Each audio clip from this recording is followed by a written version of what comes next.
सैया पी पी के ताड़ी आवेले, होलिया में हमके सतावेले। पिया पी पी के ताड़ी आवेले, होलिया में हमके सतावेले। लेके होली के रंग घूमे गौआ के ओर, लेके होली के रंग घूमे गौआ के ओर।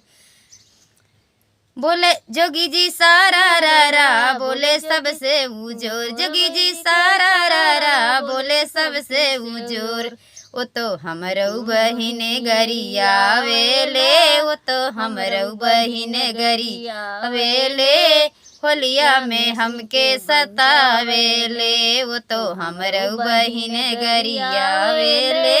होलिया में हमके सतावेले। मुर्गा मछरी बियर मंगवावेले, मुर्गा मछरी बियर मंगवावेले।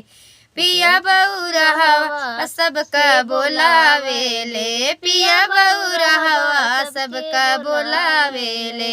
वो तो पी पी के झगड़ा मचावेले, वो तो पी पी के झगड़ा मचावेले। होलिया में हमके सतावेले, वो तो पी पी के झगड़ा मचावेले। होलिया में हमके सतावेले। सासू भी आई ननदी भी आई, सासू भी आई ननदा भी आई। टोला पड़ोसन के भौजी भी आई, टोला पड़ोसन के भौजी भी आई। चढ़ी गई भांग वो तो गावेले, चढ़ी गई भांग वो तो गावेले।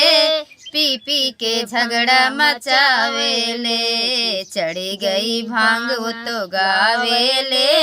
होलिया में हमका नचावेले, चढ़ी गई भांग वो तो गावेले।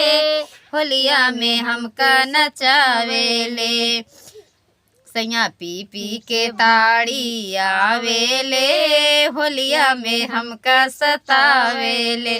सैया पी पी के ताड़ी आवेले, होलिया में हमके सतावेले। बहुत ही प्यारा गीत, होली गीत आप लोग सुने और बहुत ही प्यार भरा।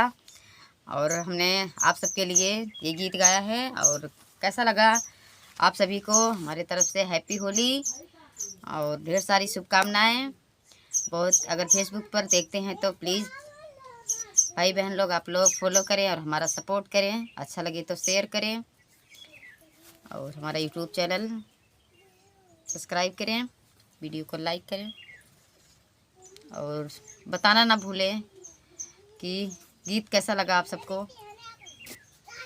और यह गीत एक पति पत्नी का है, क्योंकि पत्नी खाना बनाते बनाते आइटम पे आइटम सब चीज़ बनाकर और रेडी करती है, और उसके बाद सब पी खा के सब बेकार हो जाते हैं, चाहे ढंग से खाएं और चाहे ना खाएं। तो बहुत प्यारा गीत बा, आप सब सुने और